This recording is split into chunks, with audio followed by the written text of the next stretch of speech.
ನಮಸ್ಕಾರ. ಈ ಟಿವಿಯ ವೀಕ್ಷಕರಿಗೆ ಯೋಗಕ್ಷೇಮ ಕಾರ್ಯಕ್ರಮಕ್ಕೆ ಆತ್ಮೀಯ ಸ್ವಾಗತ. 477ನೇ ತರಗತಿಯಲ್ಲಿದ್ದೀವಿ. ಪಾದದಲ್ಲಿ ತಾವು ಗಮನಿಸಬೇಕು, the arch of the foot, ಈ ಒಂದು ಕಮಾನು, ವಿಶೇಷವಾಗಿ ಇದನ್ನು ಲಾಂಗಿಟ್ಯೂಡ್ನಲ್ ಆರ್ಚ್ ಅಂತ ಕರೀತಾರೆ. ಮೀಡಿಯಲ್ ಲಾಂಗಿಟ್ಯೂಡ್ನಲ್ ಆರ್ಚ್, ಮೀಡಿಯಲ್ ಅಂತ ಹೇಳಿದ್ರೆ ಒಳಮುಖವಾಗಿರ್ತಕ್ಕಂಥದ್ದು. ಅದೇ ರೀತಿಯಲ್ಲಿ ಇಲ್ಲೂ ಒಂದು ಆರ್ಚ್ ಇರುತ್ತೆ, ಸ್ವಲ್ಪ ಚಿಕ್ಕದು, ಲ್ಯಾಟ್ರಲ್ ಲಾಂಗಿಟ್ಯೂಡ್ನಲ್ ಆರ್ಚ್. ಹಾಗೆಯೇ ತಾವು ಇಲ್ಲಿ ಗಮನಿಸಿದ್ರೆ ಇಲ್ಲೂ ಒಂದು ಆರ್ಚ್ ಇದೆ, ಟ್ರಾನ್ಸ್ವರ್ಸ್ ಆರ್ಚ್. ಈ ಕಮಾನುಗಳು ಬಹಳ ಅದ್ಭುತವಾದಂಥ ರೀತಿಯಲ್ಲಿ ನಮಗೆ ಸಹಕಾರಿಯಾಗಿರುತ್ತೆ. ಹೇಗೆ ಅಂತ ಹೇಳಿದ್ರೆ, ನಾವು ಓಡುವಾಗ, ನಡೆಯುವಾಗ ಸಾಕಷ್ಟು ಒತ್ತಡ ಉಂಟಾಗ್ತಾ ಇರುತ್ತೆ.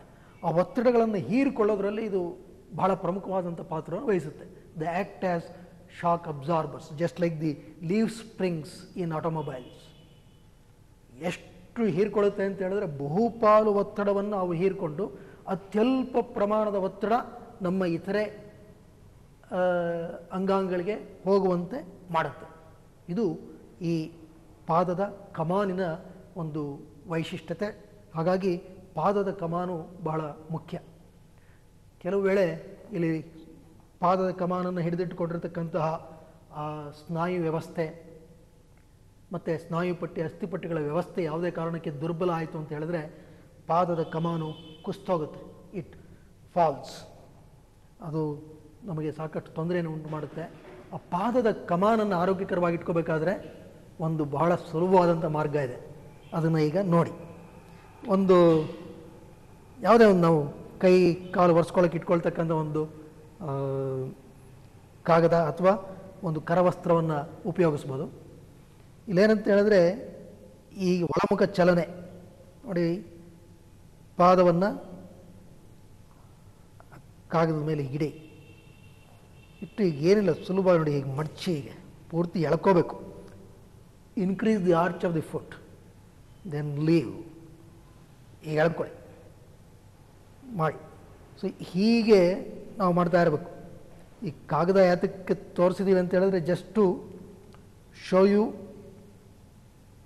The type of movement. ಸ್ವಲ್ಪ ಅಭ್ಯಾಸ ಆಯಿತು, ಅದಿಲ್ಲದೇನೂ ಮಾಡ್ಬೋದು. As if you are pulling the cloth or the paper. ಇದು ಮಾಡ್ತು ಅಂತ ಹೇಳಿದ್ರೆ ಅದು ಹೀಗೆ ಮೇಲ್ಮುಖವಾಗಿ ಹೋಗ್ತಾ ಇರುತ್ತೆ. ಈ ಒಂದು ಚಲನೆ ಪಾದದ ಕಮಾನಿಗೆ ಆಶ್ರಯವಾಗಿರ್ತಕ್ಕಂತಹ ಸ್ನಾಯುಗಳು, ಅಸ್ಥಿಪಟ್ಟಿಗಳು, ಸ್ನಾಯುಪಟ್ಟಿಗಳು, ಇವುಗಳ ಬಲವರ್ಧನೆಯಲ್ಲಿ ಪ್ರಮುಖ ಪಾತ್ರವನ್ನು ವಹಿಸುತ್ತೆ. ಭಾಳ ಸುಲಭವಾಗಿ ಇದನ್ನು ಯಾವುದೇ ಸಮಯದಲ್ಲಿ ಬೇಕಾದರೂ ಅಭ್ಯಾಸ ಮಾಡ್ಬೋದು. ಮತ್ತು ಪಾದದ ಕಮಾನು ಅದನ್ನು ನಾವು ಸರಿಯಾದ ರೀತಿಯಲ್ಲಿ ಇಟ್ಕೋಬೇಕು. ಹಾಗಾಗಿಯೇ ಚಪ್ಪಟೆ ಪಾದ ಉಳ್ಳಂಥವ್ರಿಗೆ ಸಾಕಷ್ಟು ಎಚ್ಚರ ವಹಿಸಬೇಕು ಅಂತ ಹೇಳೋ ಕಾರಣ ಅಂತ ಹೇಳಿದ್ರೆ ಇದೇನೆ. ಫಾರ್ ದೋಸ್ ಫ್ಲ್ಯಾಟ್ ಫುಟ್ ಅಂಥವ್ರಿಗೆ ಹೆಚ್ಚಿಗೆ ಓಡೋದು ಮಾಡೋದು ಅದು ಹೆಚ್ಚು ಒತ್ತಡವನ್ನು ಹೀರ್ಕೊಳ್ಳೋದಿಲ್ಲ. ಆ ಕಾರಣದಿಂದಾಗಿ ನಾವು ಪ್ರತಿಯೊಬ್ಬರೂ ಈ ಸುಲಭವಾದಂಥ ಚಲನೆಗಳನ್ನು ಮಾಡೋದ್ರಿಂದ ಪಾದದ ಕಮಾನಿನ ಆರೋಗ್ಯವನ್ನು ಸರಿಯಾದ ರೀತಿಯಲ್ಲಿ ಇಟ್ಕೊಳ್ಳೋದಕ್ಕೆ ಸಾಧ್ಯ. ಮತ್ತೊಮ್ಮೆ ಎಡ ಬದಿಯಲ್ಲಿ ಗಮನಿಸಿ, ಕೀಪ್ ದಿ ಲೆಫ್ಟ್ ಫುಟ್. ನೋಡಿ, ಒಳಕ್ಕೆ ಎಳ್ಕೊಳ್ಳುವ ರೀತಿಯಲ್ಲಿ ಇರಬೇಕು ಚಲನೆ. ಮತ್ತು ವಿರಮಿಸಿ ಒಳಕ್ಕೆ ಎಳ್ಕೊಳ್ಳಿ, ಪ್ರೆಸ್, ಪುಲ್-ಇಟ್. ಹೀಗೆ ಈ ಒಳಕ್ಕೆ ಎಳ್ಕೊತಾ ಇರಬೇಕು. ಹಾಗೆ ಇದು ಜಾಸ್ತಿ ಆಗ್ತಾ ಇರುತ್ತೆ, ಆಗ ನಾವು ಮೇಲೆ ಕೆತ್ತಬೇಕಾಗುತ್ತೆ. So keep on doing that. ಇದು ಪಾದದ ಕಮಾನಿನ ಆರೋಗ್ಯದ ದೃಷ್ಟಿಯಿಂದ ಬಹಳ ಉತ್ತಮವಾಗಿರ್ತಕ್ಕಂಥದ್ದು. ಇಷ್ಟೇ, ಭಾಳ ಸುಲಭವಾಗಿ ಪ್ರತಿಯೊಬ್ಬರೂ ಇದನ್ನು ಅಳವಡಿಸ್ಕೋಬೋದು. It can be done in any free time. ಯಾವಾಗ ಸಮಯ ಸಿಕ್ಕಿದ್ರೂ ಈ ಒಂದು ಸುಲಭ ಚಲನೆಯನ್ನು ಅಳವಡಿಸ್ಕೋಬೋದು. ಸೊ ಹೀಗೆ ಮಾಡೋದ್ರಿಂದ ಪಾದದ ಎಲ್ಲ ಕಮಾನುಗಳು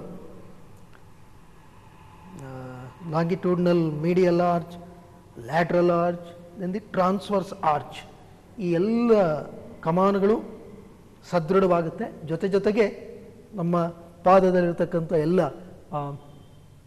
30ಕ್ಕೂ ಮಿಗಿಲಾಗಿರ್ತಕ್ಕಂತಹ ಕೀಲುಗಳು, 23 ಮೂಳೆಗಳು, ಅದಕ್ಕೆ ಸಂಬಂಧಿತವಾದಂಥ ಎಲ್ಲ ವ್ಯವಸ್ಥೆ ಆರೋಗ್ಯಕರವಾಗಿರುತ್ತೆ.